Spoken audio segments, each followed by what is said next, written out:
தூய லூக்கா எழுதிய நற்செய்தியிலிருந்து வாசகம். அதிகாரம் 13, இறை வார்த்தைகள் 1 தொடக்கம் 9 வரை. அவ்வேளையில் சிலர் இயேசுவிடம் வந்து, பலி செலுத்திக் கொண்டிருந்த கலிலேயரை பிலாத்து கொன்றான் என்ற செய்தியை அறிவித்தனர். அவர் அவர்களிடம் மறுமொழியாக, இக்கலிலேயருக்கு இவ்வாறு நிகழ்ந்ததால் இவர்கள் மற்ற எல்லா கலிலேயரையும் விட பாவிகள் என நினைக்கிறீர்களா? அப்படி அல்ல என உங்களுக்கு சொல்கிறேன். மனம் மாறாவிட்டால் நீங்கள் அனைவரும் அவ்வாறே அழிவீர்கள். சிலோவாமிலே கோபுரம் விழுந்து 18 பேரை கொன்றதே, அவர்கள் எருசலேமில் குடியிருந்த மற்ற எல்லாரையும் விட குற்றவாளிகள் என நினைக்கிறீர்களா? அப்படி அல்ல என உங்களுக்கு சொல்கிறேன்.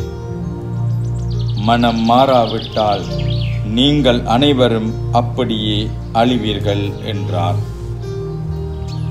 மேலும் இயேசு இந்த உவமையை கூறினார். ஒருவர் தம் திராட்சை தோட்டத்தில் அத்திமரம் ஒன்றை நட்டு வைத்திருந்தார். அவர் வந்து அதில் கனியை தேடிய போது எதையும் காணவில்லை.